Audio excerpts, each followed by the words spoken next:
Falar de Eduardo Mondlane é falar de uma vida, é uma obra. É uma obra. Então, hoje, vamos falar da figura mesma de Eduardo Mondlane. 1920-1967. Sabendo que há múltipla reflexão sobre Dr. Eduardo Mondlane, uma delas é do professor Severino Ngunha, obra intitulada Eduardo Mondlane, Regresso ao Futuro, cuja especificidade é o fato de lançar a dupla questão, nomeadamente o centenário do seu nascimento, 2, o cinquentenário da sua morte.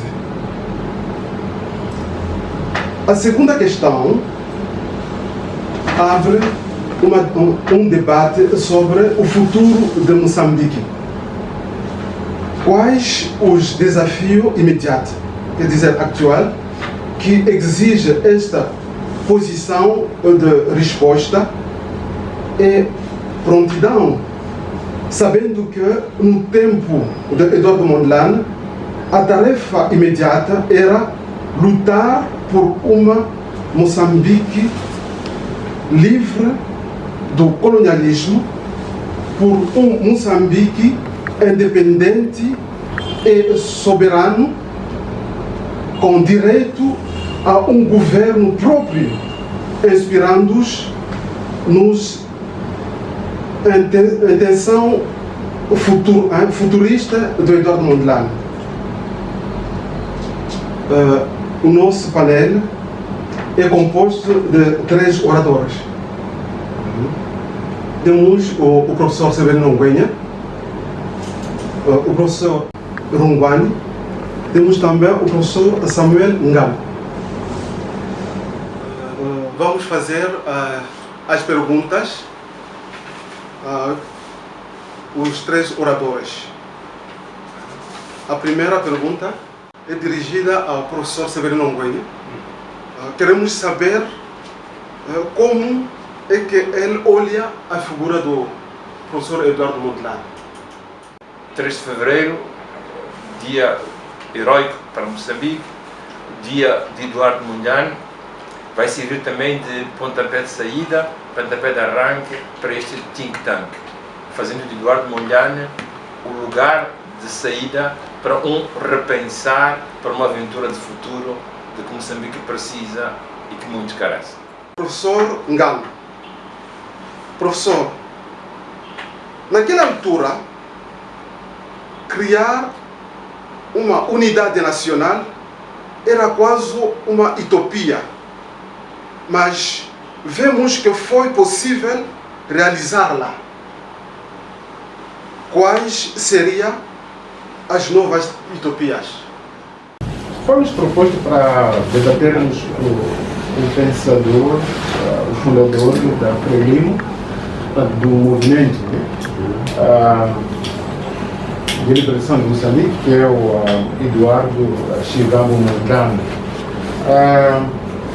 Primeiro quero saudar a ideia de ter esta chance de falarmos de Eduardo Mondlane, a figura que ele é, o pensador que ele foi.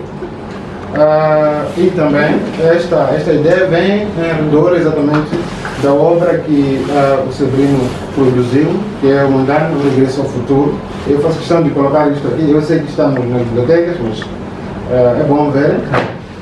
Achamos que este livro é um começo, não é? Ele é um começo de um diálogo, de uma conversa que moçambicanos devem começar a considerar, no sentido que, o título diz, é o regresso ao futuro, portanto, resgatar o pensamento, essencialmente o pensamento de Eduardo Mondlane, para um Moçambique que se quer democrático e está a tentar apanhar a sua própria imagem em todo o processo da sua criação. Portanto, é uma ideia muito bonita. Eu quero agradecer o trabalho que se fez para se obter esta obra. A mim, cabe-me, eu creio que vou me cingir especialmente nas metamorfoses, na metanoia, dupla metanoia que o Eduardo Mondlane sofreu ao longo da sua vida, desde que nasceu até o seu assassinato em Tanzânia. E isto exatamente numa perspectiva religiosa, né? Numa perspectiva religiosa, porque o Mondlane que nós temos de fato, bem, quando eu era muito moço, eu cresci a conhecer um Mondlane que parecia mais um comunista do que de fato um Mondlane que teve a sua base mesmo na catequese. Para quem é cristão conhece o que é isso de catequese. Então, eu quero chamar a atenção que os valores que nortearam a vida toda do Eduardo Mondlane foram valores essencialmente cristãos, até o ponto dele não exibir em termos fora, mas viver com valores profundamente cristãos. E eu quero, no meio de todo o debate, quero focar nisto. E como é que estes valores influenciaram o percurso todo e como é que esses valores de fato mudaram. Quando eu digo dupla metanoia, é que de fato houve duas mudanças e que desembocaram num Mondlane intelectual que lá tornou-se um político, nato, juntando a experiência que ele teve, especialmente com o contexto americano de Chicago dos anos 50. Chicago. Ter nascido em Gaza, teve a sua catequese nos primeiros anos, talvez depois de 12 anos, porque antes disso era apenas um menino do bairro. Ele entra num contexto dos Tsonga, que é dos missionários suíços, especificamente, na missão de Maús, passou para Ricata, passou para Kovo, e voltou para Ricata, depois veio para Kovo. Nesta fase, ele viveu com de Klerk, primeiro como o seu criado em casa, ajudar a lavar roupa, cuidar de varrer o chão, etc. Mas o de Klerk notava alguns valores especiais deste menino e achou que devia investir muito sobre ele. Portanto, essa fase de formação do Dom Mondlane foi muito fundamental para tudo o que veio mais tarde a acontecer. Como ele reagiu às vicissitudes, das diferenças que ele enfrenta já na fase de sênior, quando ele primeiro passa para a África do Sul, volta, depois vai para Portugal, para Carcavelos, depois lá é disparado para os Estados Unidos. Portanto, lá nos Estados Unidos, então, ele entra numa segunda fase da sua vida religiosa, onde, para além, quer dizer, depois de ter crescido tanto, por exemplo, na vida da universidade, ele nota que, afinal de contas, tinha que mudar certas coisas. Que ele começa a notar isso na sua correspondência com os missionários, que havia um certo paternalismo. Eles queriam que ele estudasse até à medida que eles podiam gerir esta pessoa. Era essa a tendência que existia lá. Então, quando ele começa a aspirar a ter um doutoramento, então os missionários ficam preocupados, começam a temer que ele saiba mais do que eles, ou seja mais preparado do que eles. De fato, o medo que eles tinham, de fato, aconteceu, de que ele, de fato, cresceu, tanto que ele até ultrapassa as barreiras raciais e começa a mesmo eu tenho uma esposa americana, branca, de uma classe média. Então isso assustou toda a gente, mas era uma metanoia que depois fez com que o Eduardo Mondlane tornasse-se o intelectual, com a ajuda das escolas por onde ele passou, particularmente em Oberlin, onde ela era mais ou menos uma antena de uma grande e potente revolução que estava a acontecer mesmo nos Estados Unidos, em Chicago. Portanto, então, as suas influências científicas, elas fazem-se em dois ramos principais, do lado da antropologia e do lado do pragmatismo, né? Então, estas influências, portanto, da antropologia vêm de Franz Boas, de Herzowicz, que falavam a um Eduardo Mondlane que vinha de uma colônia, né, portuguesa, falavam de que os homens são iguais, todos os homens têm que se perceber como iguais, né, que os homens são parte, portanto, os homens fazem-se com as suas próprias ações, portanto, os homens têm parte de agência naquilo que eles vão ser no futuro. Então, essas ideias eram inspiradoras para um jovem que vinha de uma colônia, que começou ele então a pensar, afinal de contas, eu posso fazer o homem que eu quero de amanhã. Eu posso ser aquilo que o homem que eu quero. Então, estas inspirações são fundamentais para o modelo que nós ficamos a conhecer mais tarde.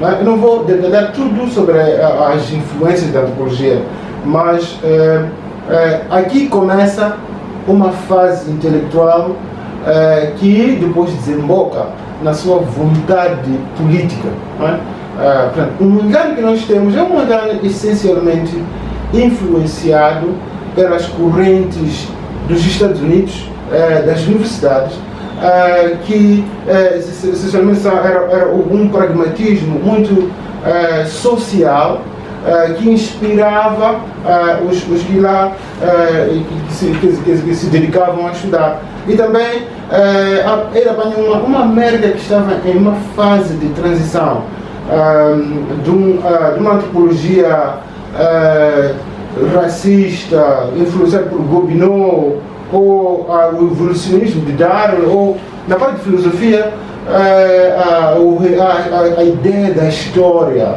né, do Hegel. Então, a América estava a se afastar destes conceitos da velha Europa e a adotar ideias em que cidadãos eram responsáveis de tornar-se aquilo que eles próprios quisessem. Portanto, é uma grande contribuição esta para a figura do novo Eduardo Mondlane.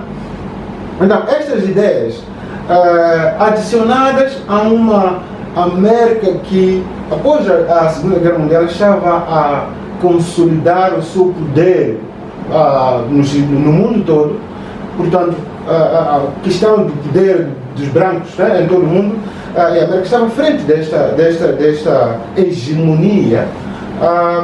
Então, criaram-se dentro da América muitos movimentos sociais, né, que, de um lado, estavam a opor o racismo institucional que já estava a tomar raízes com essa hegemonia dos Estados Unidos. Portanto, a parte dos pretos americanos estavam também a movimentar-se contra a hegemonia racista dos brancos. Daí que há movimentos como os Panthers, o NAACP, que se formaram nesse período dos anos 50, exatamente para contrapor esta hegemonia dos brancos. Então, ele apanha uma América efervescente, em grande ebulição nesses aspectos, que, olha, honestamente, ainda hoje eu fiquei com um pouco de pausa a pensar. A América dos 50 parece que foi um pouco ressuscitado com os últimos 4 anos do último presidente dos Estados Unidos, do Donald Trump. Portanto, tornando os americanos polarizados, né? Polarizados nas suas visões políticas. Mas isto é um assunto para o futuro, da exploração. Mas o que nós estamos a ver como influências para o Mondlane que conhecemos são estes 3 ângulos. Portanto, a questão da antropologia,